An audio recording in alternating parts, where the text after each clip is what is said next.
Hi guys, so this is going to be a review of a book that came out, I believe, earlier this year, James Nestor's Breath. Now, I never thought we'd get to a point where breathing itself is kind of a fad, but it really seems that the whole nasal breathing phenomena and using biohacking via breathing has become sort of a hot topic. Now, full disclosure, I was both positively predisposed and negatively predisposed towards this book for two different reasons. Negatively predisposed because I have looked at a lot of the literature on nasal breathing, for example, before and found it very non-compelling, to say the least. But I've also looked at James Nestor's previous work, including his book on freediving, which I found was fantastic. He's a compelling writer. He seems to do a good amount of research. He really immerses himself in the topics. So I was actually looking forward to this and hoping to find kind of a new spin on it.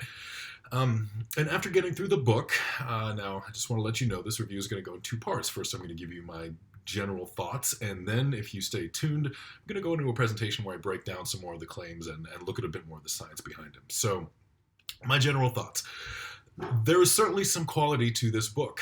There are certainly parts when you start going through it and you look at some of the science. He mentions a lot of things that folks may not be familiar with necessarily. For example, things like active control of the autonomic nervous system, certain breathing drills, breathing exercises. He even delves into a lot of, say, the biochemistry of things like carbon dioxide, the Boh Effect, and also talks about a little bit of history and anthropology. So a lot of interesting things to consider. And in that respect, I think the book is entertaining. It's interesting. You may learn something new from it. And certainly at the very end of the book, there's a whole segment on breathing exercises that I think may actually have some value. So in that regard, I do appreciate the book. That's a little bit where it falls apart, though, is the book. You can tell when going through it that the author is very passionate about what he's looking at, and he's desperately trying to understand the science. The problem is, scientific claims are made, and the initial explanation and framework behind these claims is presented very well and very accurately. Where it starts to go off the rails, though, is as he takes these claims and starts to address problems and draw conclusions, a lot of the research starts to fall apart. Looking at some of the sources he cites, they are rather questionable, and it follows the standard sort of docudrama mindset of let's find a problem, let's discuss the problem in scientific terms, and then let's start bringing in people who claim to have solved the problem, but for whatever reason been ignored or suppressed or anything else by the scientific community. Those people that are brought in are usually ignored by the scientific community, not because the scientific community has any reason to dismiss them outright, necessarily, inherently, but more because they have a lot of difficulty proving their claims, they have a lot of difficulty replicating their studies, and the like. And that's what we see a lot of in this book. Overall, I would say this is an interesting work of somewhat fiction. It's an interesting exploration somewhere between, Discovery Channel special and Ancient Aliens on the History Channel as far as actual rigor goes, but also up there in terms of entertainment as well. So if you'll stay tuned, what I'd like to do is break down some of his major points. Obviously, you can't do all of them because that would be way outside the scope of this discussion. Break down some of his major points and really articulate what the science is, where he gets it right, and where he goes off the rails. So, stay tuned. So one of the first claims I want to investigate is mentioned fairly early on in the book. It claims that alternate nostril breathing allows you some selective control of your autonomic nervous system. Now, some people may say initially, if you're not familiar with this concept, what is he even talking about? You may notice that on any given moment, you may only be breathing actively through one nostril. You may think, oh, well, my left nostril is usually stuffed, or my right nostril is usually stuffed, and I'm only breathing through one at a time. But you may notice throughout the course of the day that this may indeed rotate. Now, some folks may also say, well, does this really matter? I mean, don't the nostrils meet up? Yes, they do. They meet up in the far back in sinuses, but the septum, the tissue that actually divides your sinuses down the middle extends back fairly far. So there is actually merit to this idea. Your body does actually operate on a regular cycle where one nostril is occluded and the other is open. Now, there are a number of different theories as to why this happens, but the overall claim is true. You do alternate nostril breathing. Now, fundamentally, there are numerous hypotheses as to why this happens. Generally speaking, a lot of the tissue, a lot of the cells in your nostrils, in your sinuses, and everything else are constantly in a process of cleaning, of essentially conditioning, replenishing the mucosal layer, etc., etc. One of the prevailing philosophies right now is that this alternate nostril occlusion has to do with the cells in that area generating this plasma, this exudate, and consistently allowing each side to clean while the others concluded. The book makes the claim that there are several sicknesses that are associated with a reduction in this nasal cycle or an upset of this nasal cycle. Now, this is almost presented as proof that disrupting the nasal cycle may be a problem, but then you get into correlation versus causation. If you have an upper respiratory infection, that regular process of cleaning may in fact be inhibited or reprioritized or deprioritized, so you may very well notice that during several upper respiratory infections, this is no longer the case. You are not doing this alternate nostril breathing anymore. Now, the book then goes on, including the bibliography, goes on to say that there are tests that show advantages in task performance. For example, when you just breathe through your left nostril, people do better on certain tasks. When they just breathe through the right, they do better in others. The problem is the book seems to only cite about half the studies that show improved performance breathing through one nostril and not the other, and fails to take into account that there have been studies that show advantages in both to cognition, memory, etc.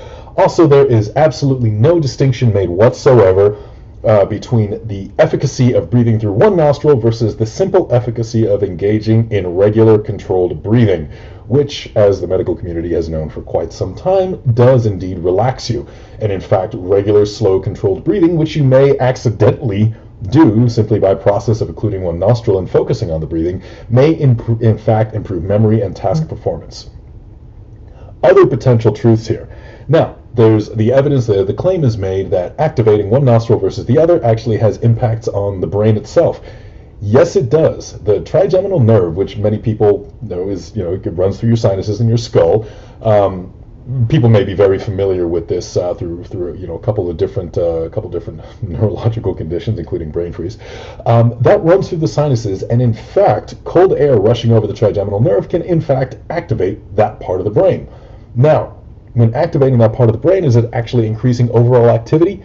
The answer is probably no. There is a difference between surface brain activity, which the trigeminal seems to actually stimulate, versus interior brain activity. In other words, simply because a portion of a given segment of the brain is being activated doesn't mean that there is actually increased activity in that particular segment. It doesn't mean that simply stimulating some part of the left brain is going to, stimulate some greater advanced neurological function. So that's the other problem. You start getting into the reach where he states the right nostril is, your sympathetic accelerator while your left nostril calms you down. That is why people who practice yoga will breathe through their left nostril when they're right after a meal, etc., etc. There is no evidence for that whatsoever. The only claims I've seen that seem to investigate that come from several Indian journals, many of which are associated with alternative medicine or yoga institutes, who, you really have to use your own discretion when evaluating sources and make sure that the individuals putting together the particular study may not necessarily have an incentive to continue advancing their own particular wing of relatively unproven science. So there you go. Not all sources are created equal. Other problem. The thought that selective activation of one hemisphere of the brain or the other is possible through nasal breathing, you would think that certain neurological conditions, anything ranging from certain conditions like, for example, autism, that might be associated with preferred brain activity one side or the other, might be associated with some sort of, or you could get the development of these neurological conditions through long-term occlusion of one nostril over the other. That is not the case. There is no pattern of deviated septums. There is no pattern of severely deviated septums leading to any specific neurological conditions of any sort. It is simply absent. So the likely conclusion here, you can probably toss out most of that chapter and simply say, look, regularly alternating flow is important. Forcing either nostril probably doesn't have a discrete impact any more so than simple breathing control. There are exercises in the back of the book that talk about, alternating nostril breathing and all that. There is no evidence that alternate nostril breathing is doing anything more than simply slowing down your breathing and forcing you to control it. From there, the author goes into a segment on an individual named Stowe. Now, or Stowe, he was a choir conductor and medical anomaly, as so called, and one of the pulmonauts, as it were, that James Nestor frequently refers to. He mentions how Dr. Stowe, as he is referred to once, even though he's not a doctor, actually happened to improve outcomes of individuals with emphysema and athletes, etc., etc. Now, overall, is this true? Yes, it's true enough. Improved breathing exercises, improved diaphragmatic breathing, etc., can help those with any sort of occlusive or degenerative lung issue, and that can improve outcomes in the short term. Of course, it's not an actual cure. The damage is done to the lungs, but we do know that certain breathing exercises can, of course, help individuals who have damaged lungs. Part of the issue, one of the reasons why Dr. Stowe's research disappeared was he was involved in precisely one trial that fell apart when patients either died or left the study, and it was discontinued. None of this individual's work was ever really replicated on any great basis, and for the most part he just kind of became a footnote because while there was some contribution to the idea of breathing exercises, nothing particularly earth-shattering seemed to come out of his work. I only mention this particular segment because this really does embody a lot of what you see over and over again in this book, is these idea of these renegades who had all these fantastic ideas and were ignored or somehow disappeared or vanished. It's usually because of lack of evidence or lack of results, which is exactly what happened here. Now I really want to get into kind of one of the meatier claims. A lot of people interested in this book are very interested in the compelling, or seemingly compelling, information behind the idea of breathing less and using breath control and underbreathing and slower exhalation, etc., to improve athletic performance. Overall, oof. Okay. So, first, to explain something very quickly, a lot of what is being discussed, the Boh Effect, is referenced over and over again. Basically, what this means is, and to understand this, you kind of need to understand a little bit more about, well, you may already know this, but usually a little bit more about hemoglobin and the way that the body distributes oxygen. Hemoglobin itself is capable of transporting oxygen, of course. It is also capable of transporting carbon dioxide. Bear in mind, about 22 to 23% of the carbon dioxide in your body is actually bound to hemoglobin on the way back to the lungs. Hemoglobin itself changes its affinity for oxygen based on how much oxygen is in the environment around it. When it's in a high oxygen environment, such as in the lungs, when there's a lot of fresh air coming in, a lot of oxygen going across, it binds oxygen significantly and very strongly to itself. As it circulates through the body to the extremities where the concentration of oxygen is lower, it binds oxygen less strongly and is more likely to dissociate it. This obviously makes sense. If you're taking oxygen from an oxygen-rich environment like your lungs to an oxygen-poor environment like your working muscles, it would make sense that hemoglobin changes in this regard. Now, if you look on the right, you can see that this propensity to bind oxygen more strongly or less strongly is called the oxygen dissociation curve. A right shift in the curve basically means that oxygen binds less strongly to hemoglobin, and a left shift means it binds more strongly. Now, this can change for a number of reasons in the body. You can get a left shift, for example, in extreme cold. You can see right there, a couple different considerations, a couple different times. You can get a right shift with increased temperature or with increased acidity, which would also mean that, higher CO2 levels in the area. Again, this makes sense. Now, this shift is called the Boh Effect. When you get to a high CO2 environment, the hemoglobin itself begins to alter itself very slightly, a high acidity, high CO2 environment. You get to dissociates itself, and you're more likely to get oxygen released to the working muscles. Obviously, this is a good thing. As you exercise and as CO2 levels rise in the periphery, what can happen is that the hemoglobin itself, you're likely to get more and more oxygen off the hemoglobin to the muscles that need it.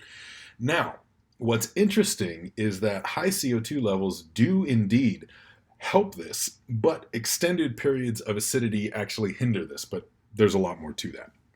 So now we know what the Boh Effect is. Why is that so relevant? Well, first of all of this hemoglobin action also helps control pH. For example, as we mentioned, hemoglobin is partially responsible for transporting CO2. As it unloads oxygen, it is more likely to onload or onboard CO2, which can actually help control the pH in surrounding tissue. So hemoglobin has a dual role. This is all part of what's happening in the body.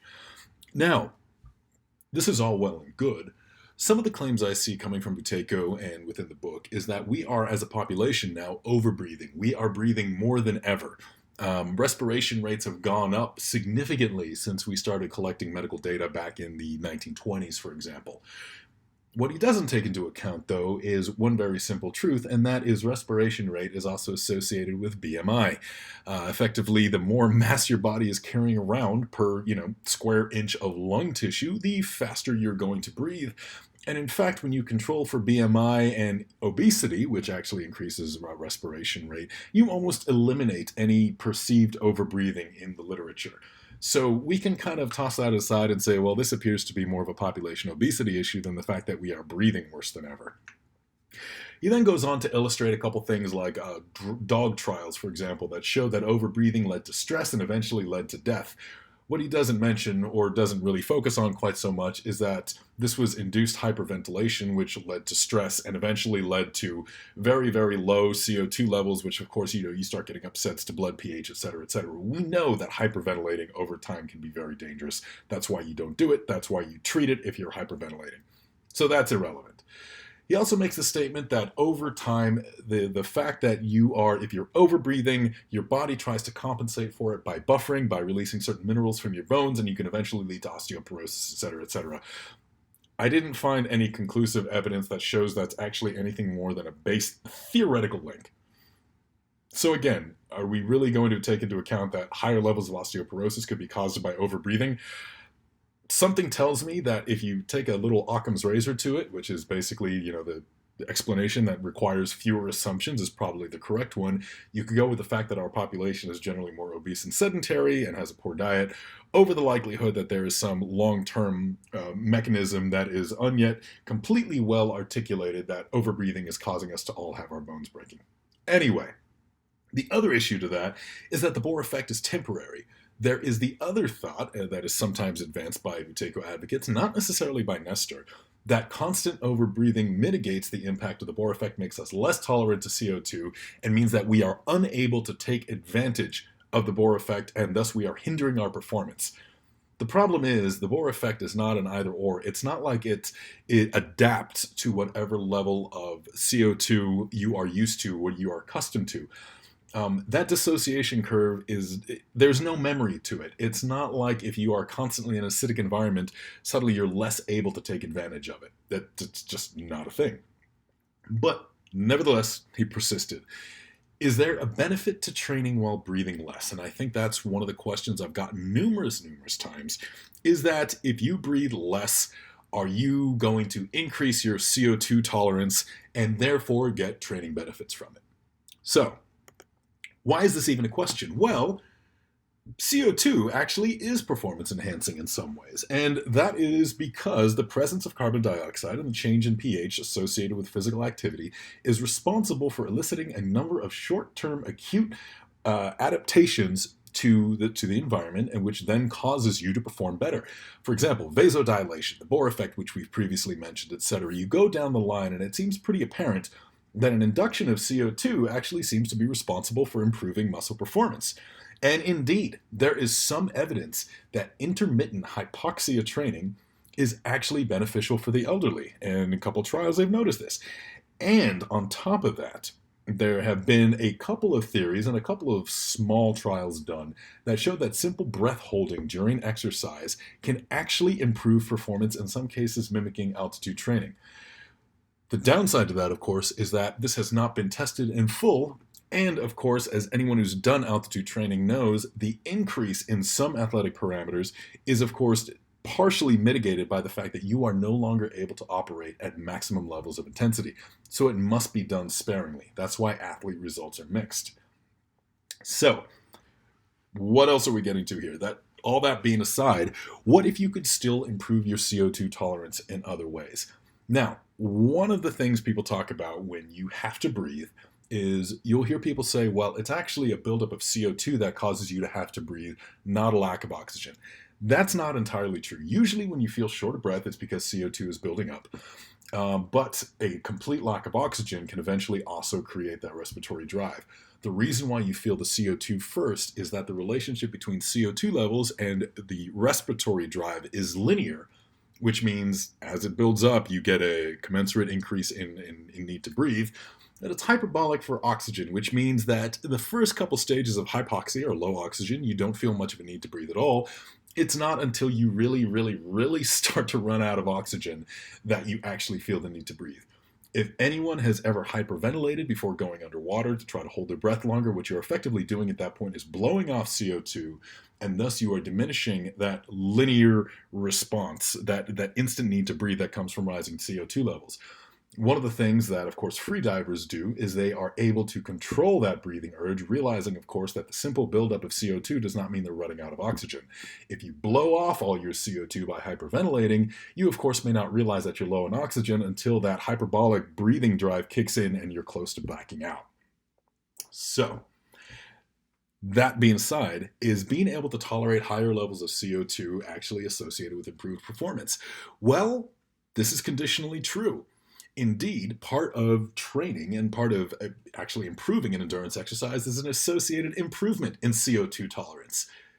No necessary extra CO2 adaptation or acclimation needed. Does that mean there are no advantages to it? Well, there have been a couple of studies that have actually shown that learning to control your breathing and learning to improve your CO2 tolerance, for example, by using certain dive tables, can somewhat improve tolerance to CO2 at the terminal phases of sprint work. The few trials that have studied this, though, show no improvement beyond about 40 to 50-second sprint work.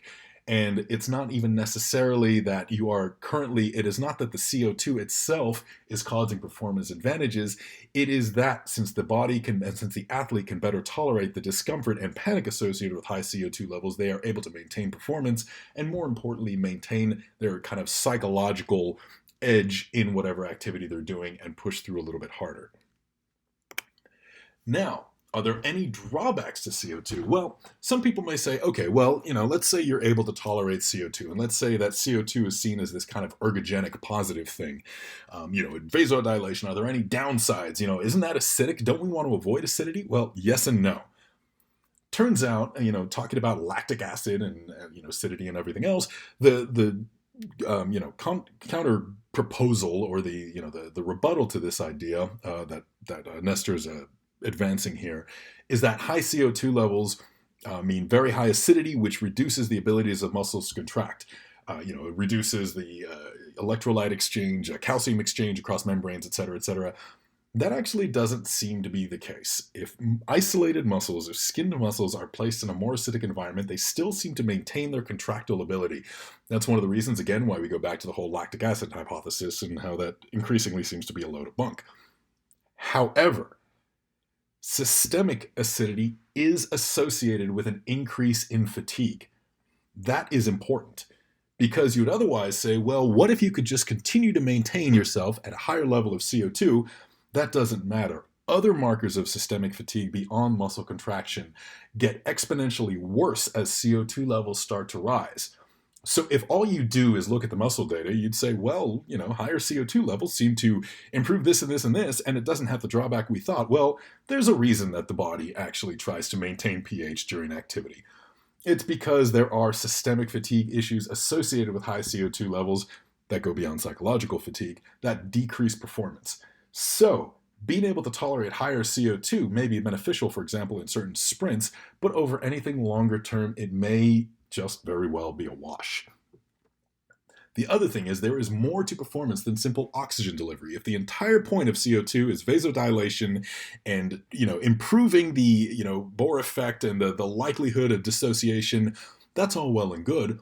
But bear in mind that oxygen, yes, it is a limiting factor, but it is not always the limiting factor. There is number of mitochondrial profiles, there is amount of glucose, there's glucose receptor, ATP. There is a whole set of things associated with improved muscular performance and endurance performance that doesn't necessarily have to do specifically with oxygen dissociation at the muscles. So bear in mind that this may be a limiting factor in some, but not in others. Additionally, hypoxic training is associated with reduced training efficacy. For example, In the book himself, he discusses several cases where he was doing certain training, breathing through his nose only and holding breath and everything else, and saying eventually his performance came back up to par.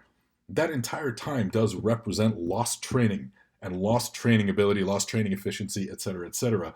Is there anything to say that this individual, if he simply embarked on an equally strenuous program while breathing normally throughout the time or simply doing breathing exercises in between, wouldn't have the same kind of performance? No. Simply saying, over the next 6 weeks, I'm going to keep training to breathe through my nose or, hold my breath during training, and eventually I'm going to be 3% better than I was now, you would say, well, that seems like kind of a waste for 6 weeks. Usually at the end of these things, people proudly pronounce that after a long period of acclimation, they are better than they were when they started. Well, if you've been training for 6 or 8 weeks, I sure as hell hope you're better than when you started. Now, a couple other things.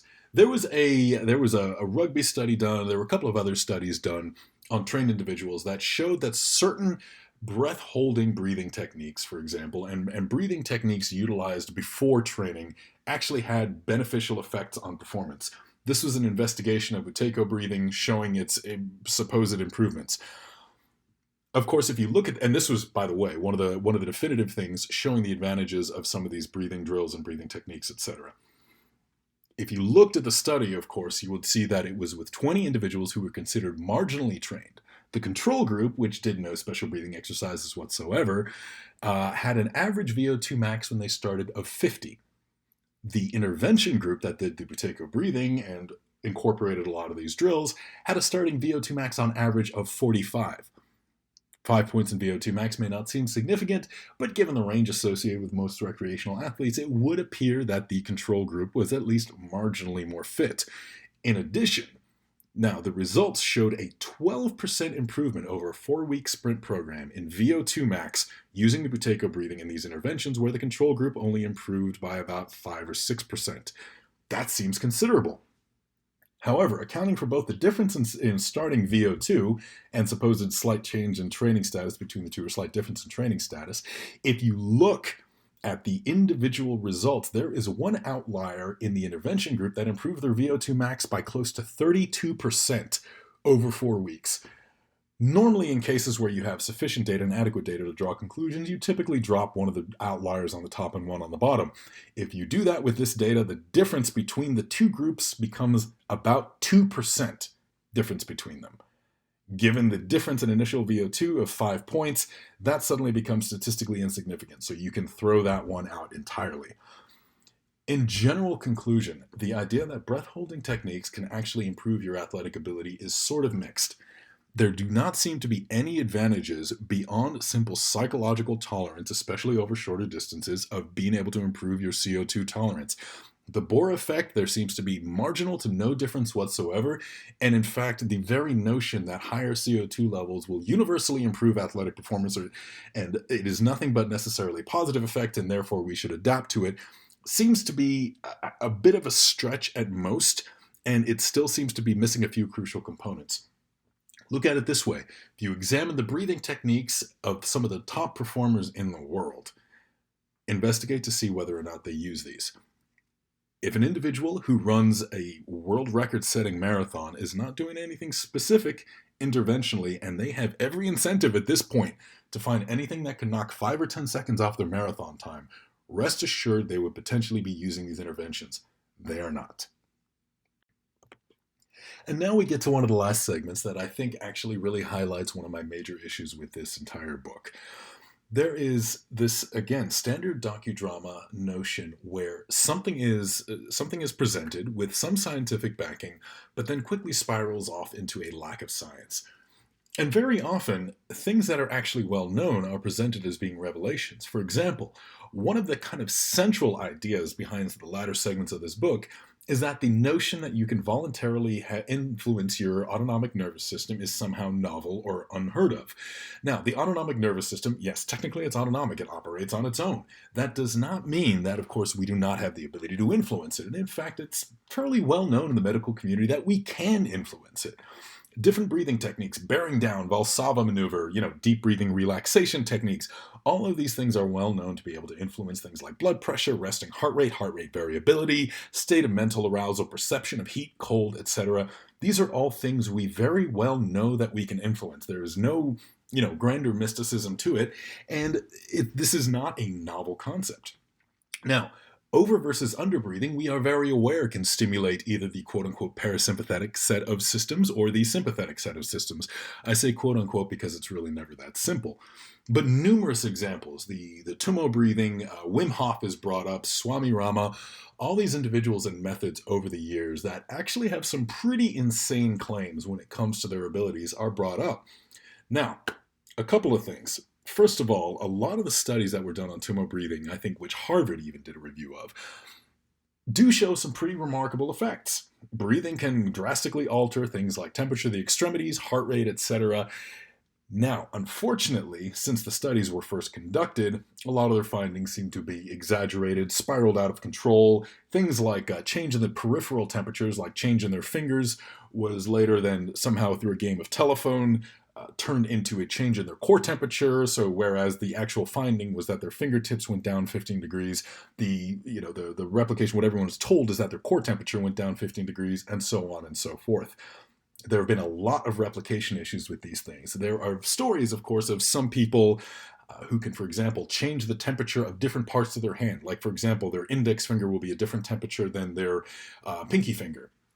Of course, since these can't be duplicated, you can't rule out the idea that these people may very well have certain circulatory issues, conditions like Raynaud's, or for example, or any other thing where you do have to be able to replicate these in a novel population to be able to say that this isn't due to some quirk of this individual's physiology or some issue, some condition, some disease, or anything else, not controlling for circulatory conditions. Again, some of the crazier claims don't hold true. What is true? There is some quality here. Yes, as we know, calm, deep breathing techniques can lower your heart rate, they can lower your blood pressure, they can put you in a relaxed state. Fast breathing and certain aspects of things like Wim Hof and again Tumo breathing, which in the book is given all of these, almost mystical ideas of your central fire and your chi and everything else. If you want to simply take that as stimulation of a lot of sympathetic momentary adaptations, which include increased heart rate, increased catecholamines, pro-inflammatory compounds, etc., a lot of these things will do things like raise your core temperature, raise your rate of circulation, raise the temperature of your extremities, make you better able to tolerate things like cold. Sorry, not necessarily raise the temperature of extremities. It simply changes the patterns of blood distribution. So, for example, if you are hyperventilating and you sit down in an extremely cold area, you will be able to survive and indeed endure this longer than somebody who is not exerting that same level, perhaps, of internal control. This is documented. And this part is interesting. It is worth going through, if you happen to own the book already, it is worth going through with a somewhat critical eye and looking at some of the findings and really just thinking about what's possible. And also, kind of looping back to a little bit of what I did find as quality in this book, is it actually forces you to look at a few things you may already be doing or you may have heard of and kind of put them in context. So, what general conclusions can we come to here? Well, that was really just touching on a small portion of the book. I know there are a lot of other segments, a lot of stories, a lot of findings, a lot of personal anecdotes that he puts in there, which are entertaining. They're interesting. He is a fantastic journalist, a very entertaining writer, and I think really, if you approach this as a work of, again, somewhat fiction, somewhat fact, it's not a bad book. But if you really start to investigate a lot of the more scientific claims, you'll see that, again, it falls into the trap of saying, here is something nobody knows about, when, in fact, we do know about it. Here is a bunch of information from people who were ignored for whatever reason. And again, they were ignored because of a lack of replication, a lack of scientific rigor. In some cases, there's a segment on Dr. Mewing. They use tongue techniques to change the shape of your jaw. One of the reasons he was ignored was because he simply refused to prove anything that he actually stated and simply resorted to yelling at people. So eventually he got discarded. So in a lot of these cases, you'll see that for the most part, science has been pretty current on a lot of this stuff. A lot of the stuff we can prove. Things like active regulation or active impacts of breathing exercises on the autonomic nervous system. The importance of CO2 tolerance when training, when exercising, hypoxic training when exercising. A lot of these things are well understood. There's a whole segment on chewing in there and how a softer diet has actually exacerbated certain issues with people's palates, et cetera, which, again, is all true. But you start to loop back and you start to look at things like the fact that BMI and the fact that our population is heavier than ever explains a lot of the negative findings that are being attributed to other things and other things regarding breathing. So when you get done with it effectively, like I said, I was honestly disappointed. I went in hoping to find kind of a new spin on things and better information that was presented there, maybe a little more rigor. There's an extensive bibliography. I went through almost every single reference in the bibliography, and this is the conclusion I came to. So that was it. If you have any other questions on any of the segments, in particular, say you found a segment from the book that you think was particularly compelling, let me know in the comments down below. I probably did read some of the references, and I'll try to give you a good summary. But overall, here's what I give the book. So overall, for entertainment, I give this book an 8. There are some good stories in it. It's an entertaining, it's a compelling, engaging read. It really kind of draws you in. It drags a little bit in some segments. There's a lot of, a lot of very lengthy sections on that, that try to delve into the science a little bit more and try to simplify it, which I give him credit for. But again, the fact that the science is wrong kind of, diminishes the entertainment value. Useful takeaways, I give it a 6, which is possibly higher. Now, keep in mind, this is out of 10. I give it a 6, especially because some of the breathing exercises at the end of the book I find are actually quite good. Definitely when telling you to be a bit more cognizant of your breathing and what you're doing, I find that very valuable. So I think if you read this book and read it with kind of a critical mind, you will probably come away learning a few things that you can use. For scientific rigor, I give it a 2. I give him tremendous credit for seeking out experts, for attempting to compile a bibliography, for attempting to compile clinical studies. He's hindered by his actual, and he will fully admit this in podcast to his credit, he is hindered by the fact that he is not really an expert in this field. He's not much of a scientist, really. And that makes him an easy target for a lot of these individuals who very much have a product agenda or perspective to push, and they manage to snow him with just enough science to check out, but not enough to actually be factually accurate. And I think he falls into that quite a few times. Overall, I'll give it a 5. I would say give this one a miss unless you're really interested in breathing exercises or you're just curious.